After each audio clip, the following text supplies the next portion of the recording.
Baik, saya di sini akan menjelaskan tentang Profesor Dr. Koni Semiawan. Next.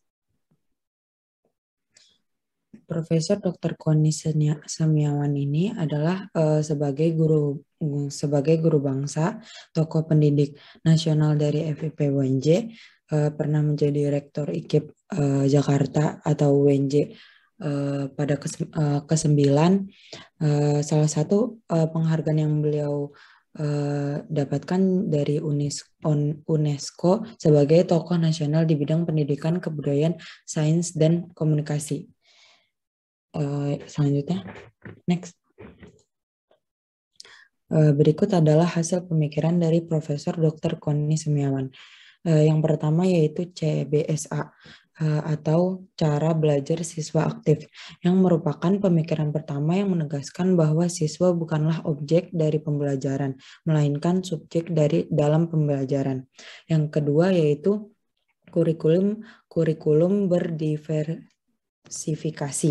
Maksud dari kurikulum ini adalah aktivitas yang menyusun kurikulum di daerah atau di sekolah dengan cara menjabarkan, memperkaya, memperdalam, menambah, memperluas, dan memodifikasi kurikulum nasional karena adanya keberagaman karakteristik daerah.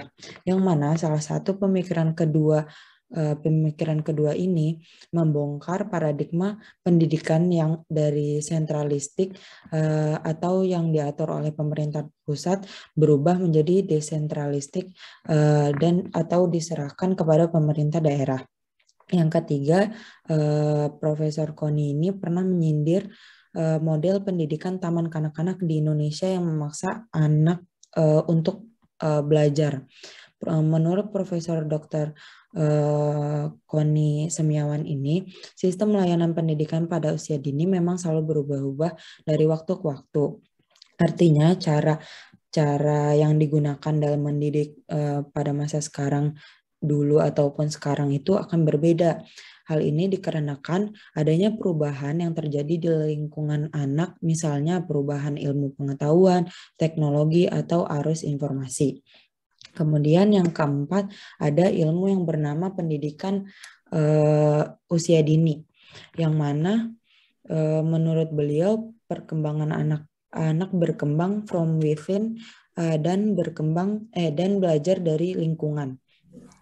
Yang memiliki 3 fase utama, interaksi antar faktor genetis atau nature, kedua interaksi antar lingkungan atau nurture, atau yang ketiga interaksi antara individu atau self generating trend.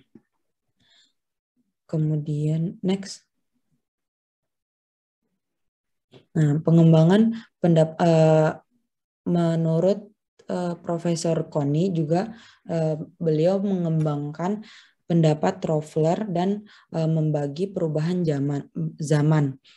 Nah, yang pertama itu ada era agraris, di mana waktu telah tidak terlalu diperhatikan.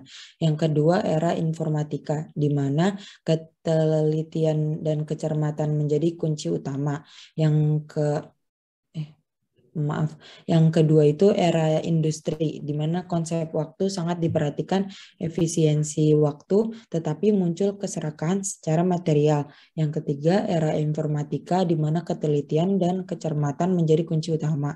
Yang keempat yaitu respiritualisasi, di mana mulai ada kesadaran atau mindset untuk terwujudnya nilai-nilai baru. Next. Ini poin penting menurut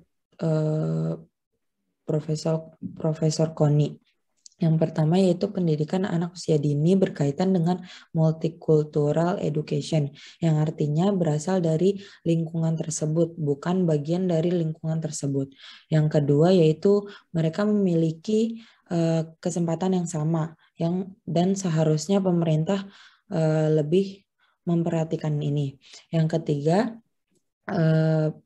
bermain adalah medium atau alas bagi anak, di mana anak menyatakan jati dirinya bukan saja dalam fantasinya, tetapi juga benar nyata secara aktif juga untuk menjelajahi dunia dari dunia yang tidak ia kenal sampai ia ketahui dan dapat dari yang dari yang tidak dapat ia perbuat sampai hingga dia dapat mampu melakukannya.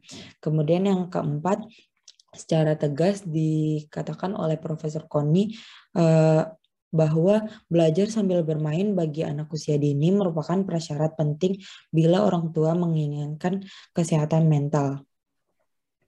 Mungkin sekian dari presentasi dari saya.